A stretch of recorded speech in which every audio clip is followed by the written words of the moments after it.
Առաջին հերթին դիմում են իրենց արտաքին տեսքի համար, որ տեսնում են արդեն հայելու մեջ իրենց նայելուց հետո ասում են, որ բժշկուհի ջան, ես չեմ կարողանում վերագտնել ինձ տվյալ իրավիճակում։ Ինչի մասին է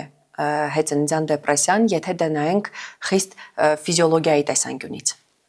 Խնդիրը ոչ միայն բժշկական է, խնդիրը նաև հոգեբանական է, խնդիրը նաև սոցիալական է, որին պետք է հատուկ ուշադրություն դարձնել։ Ծննդաբերական դեպրեսիաները առաջանում են այն կանանց մոտ, որոնք քիչ են ինֆորմացված։ Կինը բալիկ ունենալուց հետո իրեն զգում է բացարձակ որպես միայնակ սուբյեկտ այդ ամբողջ էկոհամակարգի մեջ։ Այն դեպքերն են, որոնք բացահայտված են։ Պետք է կնոջ հետ աշխատել առանձին, չեն էլ կարդում։ Այդ թղթերը մնում են մեր սեղանին ու դուրս են գալիս կանայք առանց կարդալու, առանց ուսումնասիրելու, ցավոք։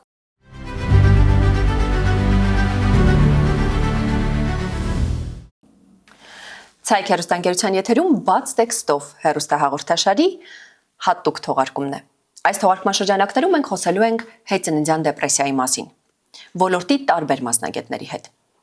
Այսօր մեր հյուրն է մանկաբարձ գինեկոլոգ Ալլա Հովհաննիսյանը։ Բարև ձեզ բժշկուհի։ Բարև ձեզ։ Շնորհակալություն հրավերն ընդունելու համար։ Ես եմ շնորհակալ։ Մենք երևի սկսենք հենց ամենասկզբից, ինչ է իրենց ներկայացնում հետծննդյան դեպրեսիան եւ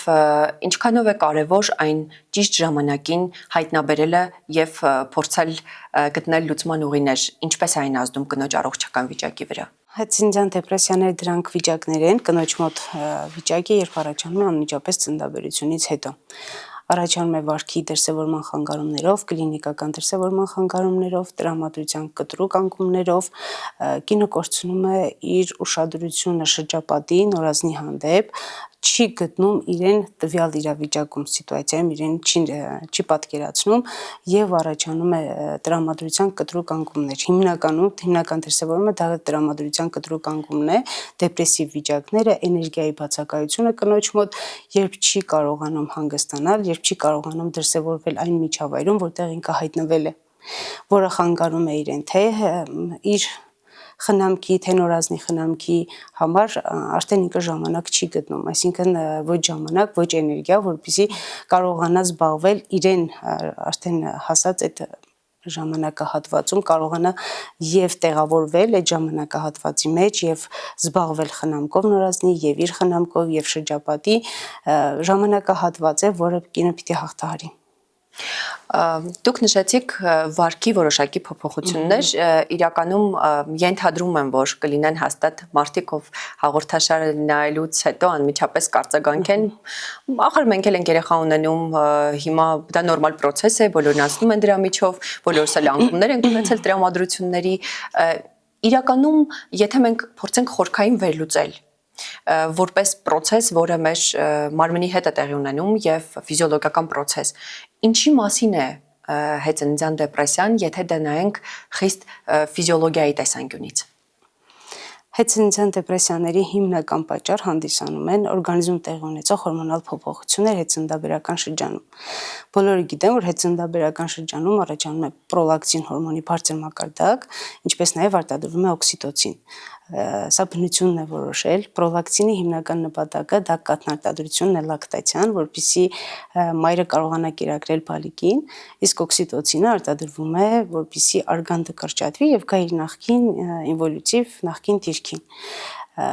Պրոլակտինի բարձր մակարդակը այսպես թե այնպես բերում է օրգանիզմում ձվարանների ֆունկցիայի ընկճման, այսինքն էստրոգեն պրոգեստերոն հարաբերակցությունը խիստ տուժում է եւ բացակայում է ընդհանրապես դաշտանային ցիկլը, որը կնոջ կյանքի մի մաս է եւ դաշտանային ցիկլի առաջին կեսում առաջանում են էստրոգեն հորմոնները, որոնցով պայմանավորված է թե կնոջ ֆիզիկական տեսքը, թե կնոջ տրամադրությունը, թե ամեն ինչ պայմանավորված է էստրոգեն հորմոններով եւ տվյալ պահին կնոջ օրգանիզմում բացակայում է էստրոգեն հորմոնը։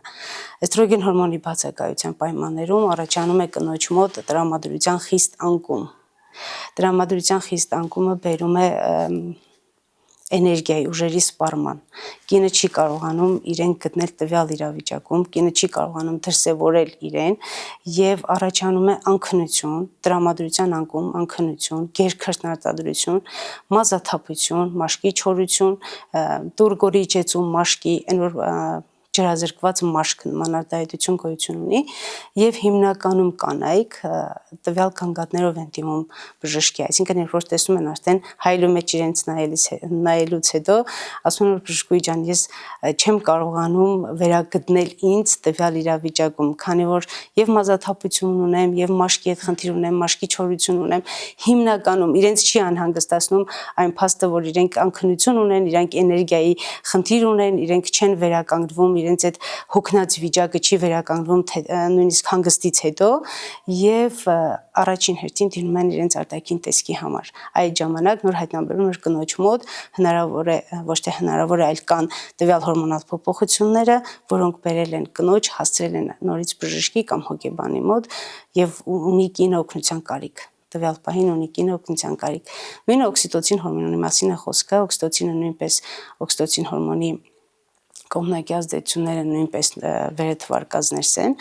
եւ հիմնականում կնոջ դաշտանային ցիկլի բացակայությունն է եւ հորմոնալ փոփոխությունները։ Իհարկե սրանք ավելի խորանում են, եթե կնոջ մոտ նախկինում թե հղիության ընթացքում թե հղիությունից դուրս եղել են ինչ որ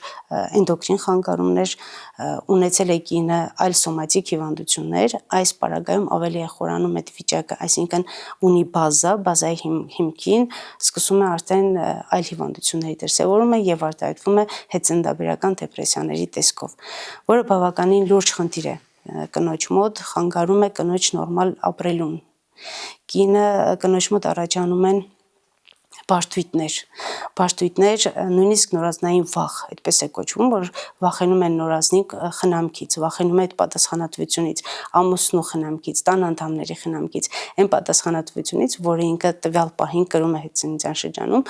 եւ չհասցնելու եւ չկարողանալու զգացողություն է ունենում կինը, որ ես չեմ կարող զբաղվել նորածնի խնամքով, ես չեմ հասցնի որևէ գործողություն կատարել այս տան մեջ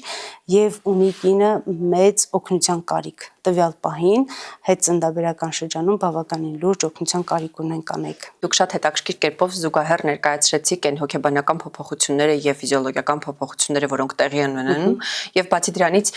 ինչին են ավելի շատ կանայք ուշադրություն դարձնում։ Իրականում ինչքանով է բժշկի տեսանկյունից հեշտ ախտորոշել այն իրավիճակը, որում գտնվում է կինը, որովհետև կնոջ տեսանկյունից դա մի փոքր այլ պատկեր է իրենից ներկայացնում եւ կանայք միգուցե ընդունեն, հասկանան, որ իրենց հետ այդ երևույթը տեղի է ունենում թե ոչ,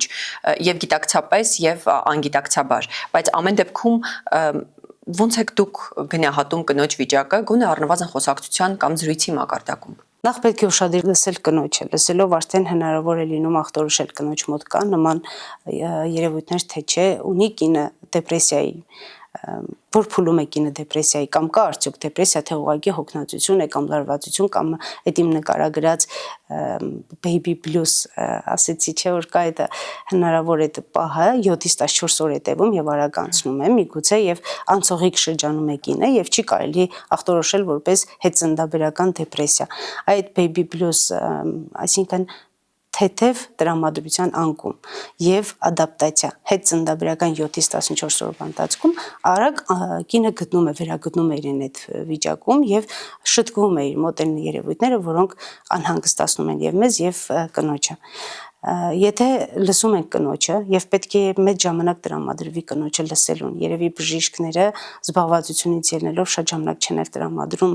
լսելուն, բայց շատ կարեւոր է, երբ կինը զգում է, որ բժիշկը լսում է իրեն, բժիշկը կարող է իրեն օգնել, հատկապես այն բժիշկները, որոնց իրենք վստահում են։ Լսելով գանգատները եւ իհարկե հարցերի միջոցով հնարավոր է պարզել, որ փուլում է գտնվում կինը, ինչ սպասել տվյալ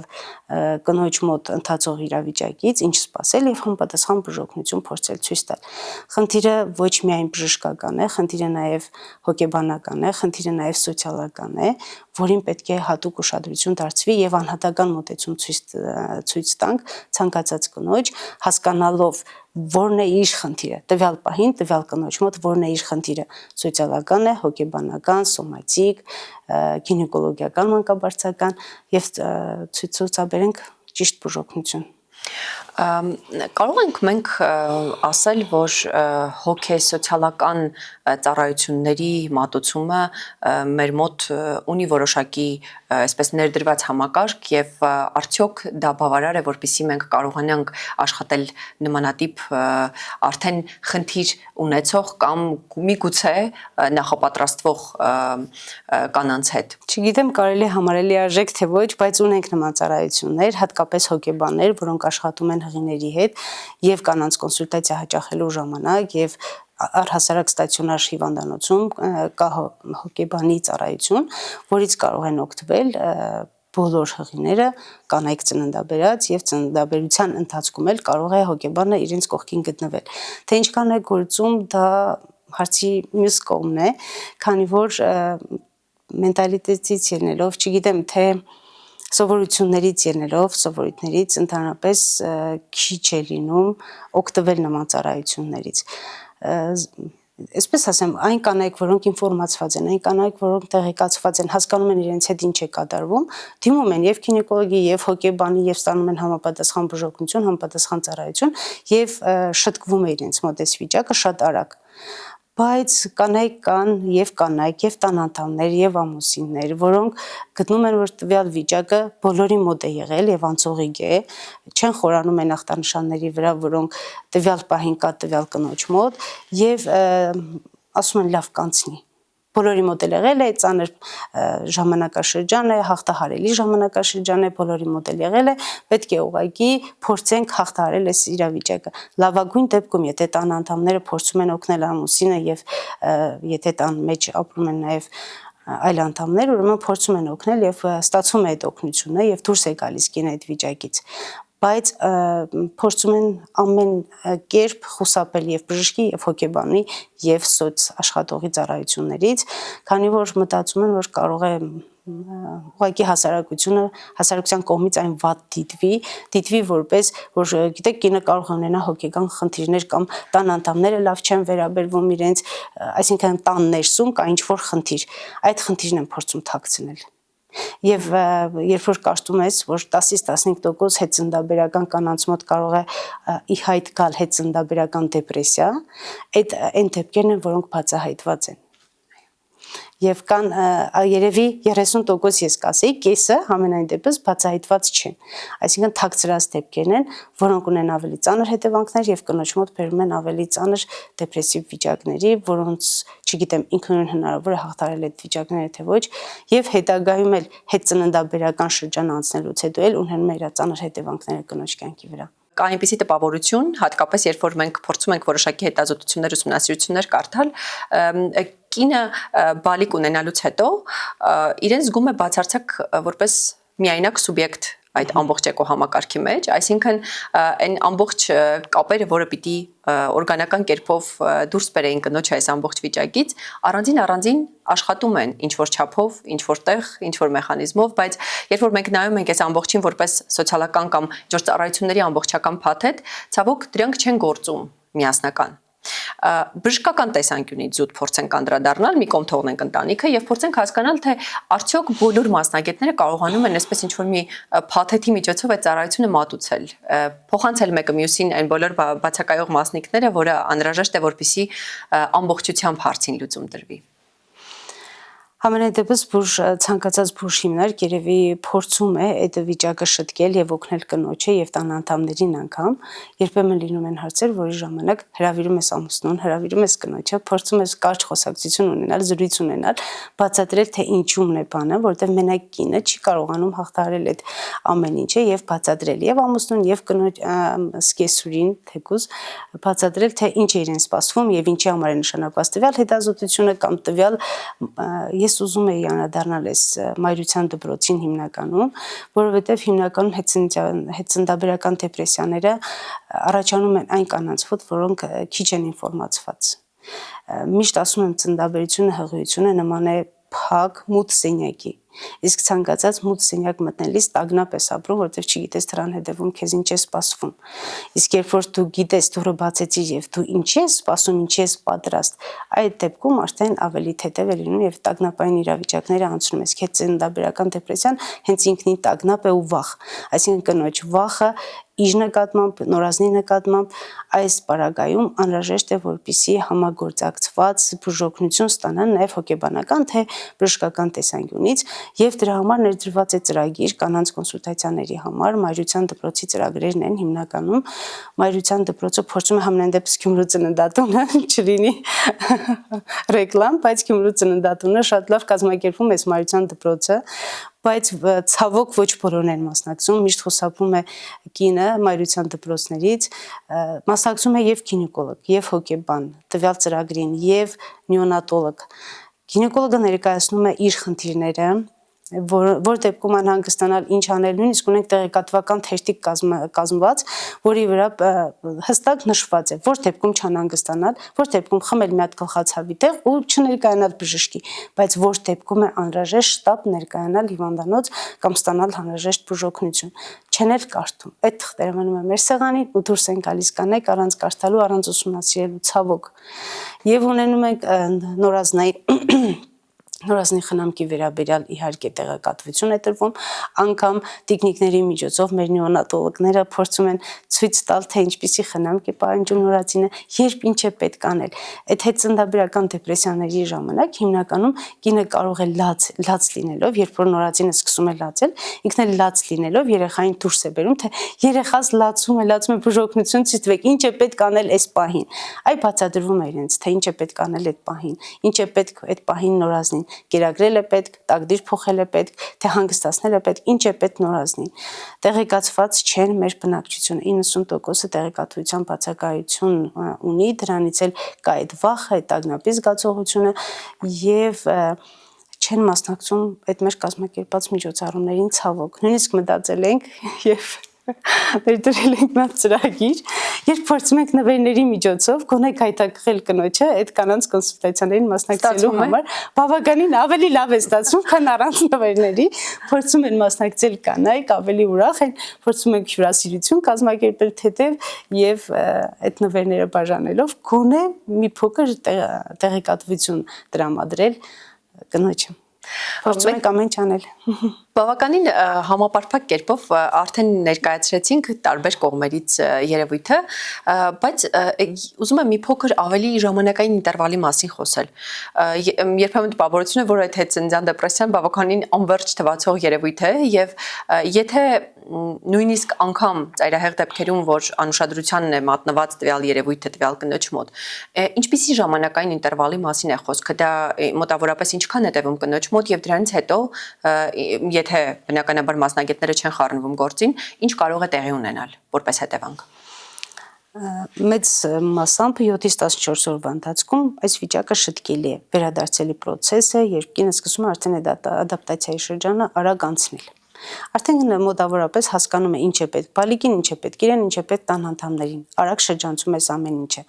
բայց երբեմն հաշվի առնելով կնոջ երևի լյաբիլ նյարդային համակարգը, հաշվի առնելով ունեցած սոմատիկ հիվանդությունները, էնդոկրին շեղումները, ուրեմն այն կարող է տևել ավելի երկար, այսինքն մինչև չի շտկվում բժշկի կամ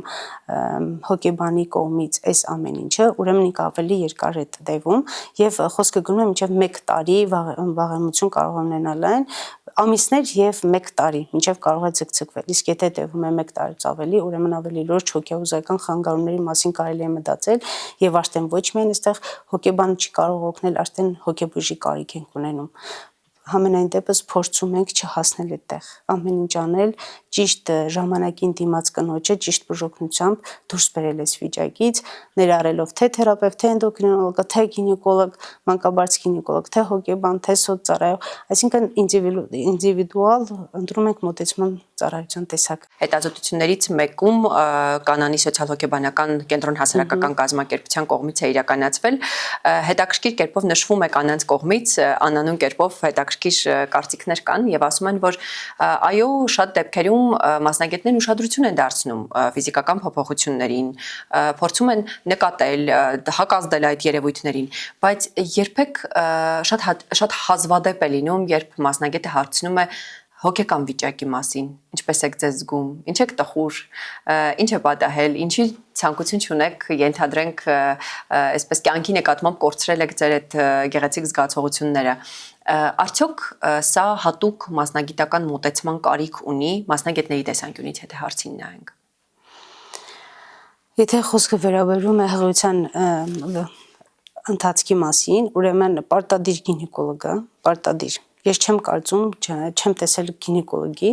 երբ իրեն դիմում է հղին, այսինքն կոնսուլտացիայի ժամանակ, եւ չհարցնես ինչ ես անտրամադիր, ինչու տրամադրություն չունես, ինչ ես դու նեղված։ Երբեմն կարող են գալ ու նստել ու սկսել լացել, ուղղակի լացել, առանց որևէ բառ խոսելու, առանց որևէ գանգատ ներկայացնելու, ուղղակի լացել։ Սպասում ենք, մինչև վիճակից դուրս է գալիս ու սկսում ենք հարց ու փորձ անել։ Եթե ուշադիր ենք, եթե ժամանակ տրամադրում ենք հղիին, ուրեմն կգտնենք, կբացահայտենք ավելի վաղ շրջանում, հենց հղիության ընթացքում, որ կնոջ մոտ ինչ որ անհանգստացնող մտքեր կան։ Կինը իհարկե ավելի փորձառու կանեք, փորձում են արագ հարցերի միջոցով այդ իրենց հարցերը սպառել, արագ իրենց հարցերի պատասխանը գտնել եւ դու ես փորձում, որ եթե շփվում է կինը քո հետ, եթե գանգատները ներկայացնում է, ուրեմն դու փորձում ես արագ իրեն օգնություն ցուցաբերել։ Այլ բան է, երբ կինը փորձում է թաքցնել իր գանգատները, կամ այդ ուղղակի անտրամադիր է լացկան եւ դու չես կարող իրենից դուրս քաշել այն մտքերը, այն գանգատները, որոնք ինքը ունի։ Այսինքն պարզ կանանց հետ ավելի հեշտ է շփվելը եւ արագ կարողանում ես բուժօգնություն ցուցաբերել, բայց չեմ կարծում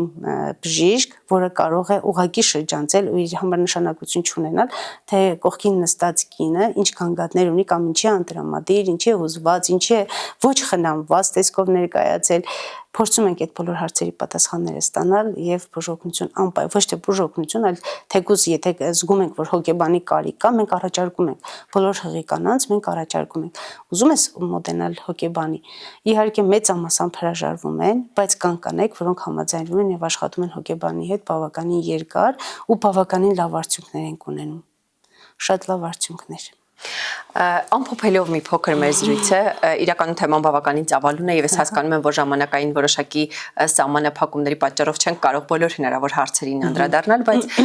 ուզում եի ամեն դեպքում խոսենք նաեւ ընդհանրապես մշակույթի մասին, թե մենք ինչպես ենք պատկերացնում բժշկի հետ աշխատանքի մշակույթը, համագործակցելու մշակույթը, որովհետեւ այստեղ կարծում եմ երկուստեք կա խնդիր հասկանալու, թե ինչքանով մենք կարող ենք ամուր փոխվստահության մթնոլորտում իրար հետ այնքան համագործակից լինել, որպեսզի կարողանանք ժամանակին բացահայտենք ցանկացած այսպես փոքրիկ ազդանշան, որը կարող է խոսալ որոշակի առողջական խնդիրների կամ բարդությունների մասին։ Մենք ունենք արդյոք այդ մշակույթը եւ ինչ է մեզ պակասում, եթե չունենք։ Ունենք այդ մշակույթը, ունենք շատ լավ բժիշկներ, շատ լավ բժիշկ հոգեբաններ, որոնք շատ լավ են աշխատում իրենց պացիենտների, իրենց հղիների, իրենց կանանց հետ, սակայն այստեղ ունենք երևի հղի հարազատների խնդիր, որոնք երևի պետք է կնոջ հետ աշխատել առանձին լսել գանգատները, առանձին թեկուզ լսել կնոջ ընտանեկան վիճակի մասին ինֆորմացիա, որպեսզի ճիշտ հասկանաց։ Երկու բառով, երբ ներկայացնում է կինը, թե ինչ է իր հետ կատարվում, ինչի է տխուր, ինչի անտրամադիր, չի ներկայացնում համենայն դեպս տան իրավիճակը։ Դու ամեն ինչ կապում ես իր առողջական խնդիրների հետ, բայց կինը ունի ավելի սոցիալական խնդիր, կապված տան անդամների հարաբերությունների հետ, ամուսին, սկեսուր, սկեսրայր, ես չգիտեմ տան անդամները ովքեր կարող են լինել տվյալ կնոջ համար, բայց երբեմն թաքցվում է այս ամեն ինչը։ Պետք է խոսել առանձին, պետք է խոսել երկար, պետք է լսել կնոջը։ Ինչքան երկար ես դու խոսում, ինչքան երկար ես լսում իրենց գանգատները, ինքը նախ այդ վիճակից է թեթևանում, որ արդեն խոսել է, ինչ որ մեկին գտել է հարազատ ու կիսվել իր հետ, եւ արդեն այդ վիճակից ինքը դուրս է գալիս եւ փորձում ես համապատասխան օգնություն, համապատասխան խորհուրդներ տալ կնոջը եւ իհարկե կանչում ես, ելի եմ ասում, կանչում ես ամուսնուն, կանչում ես կեսրոջը, բավականին երկար զրույց ենք ունենում իրենց հետ անհատական զրույցներից հետո արդեն բարձվում է ինչն էր պատճառը, իրենք իրենց փողոքներն են ներկայացնում, կինը իր փողոքներն է ներկայացնում, հարսես պարագայում փողոքներն է ներկայացնում եւ հաշտության եզրեր ես փորձում գտնել։ Փաստորեն ինչքան էլ մենք փորձենք նայենք երևույթին շատ լոկալ տարբերակով, այն ամեն դեպքում համատեքստային երևույթ է։ Այո, եւ այստեղ շատ կապող օղակներ կան մեկը մյուսին եւ շատ լավ կլինի, որպեսզի բոլորը միասին փոխհամագործակցության մթնոլորտում աշխատեն։ Եվ շնորհակալություն եմ հայտնում հետաքրքիր զրույցի համար։ Մեր հեռուստադիտողներին հիշեցնեմ, որ բաց տեքստով հեռուստանախագծի շրջանակներում մենք քննարկում ենք հետծննդյան դեպրեսիան եւ այստեղ կարեւոր է հիշել մի կարևոր փաստ, որ յուրաքանչյուր խնդրի լուծման առաջին քայլը խնդրի գիտակցումը եւ բարձրաձայնումն է։ Ես հիշեցնեմ, որ մեր ծրագիրը իրականացվում է Կանանի սոցիալ-հոգեբանական կենտրոն հասարակական կազմակերպության հոգեսոցիալական ծառայությունները ծննդատներում որպես արժանապատիվ մայրության երաշխիք ծրագրի շրջանակներում։ Կհանդիպենք։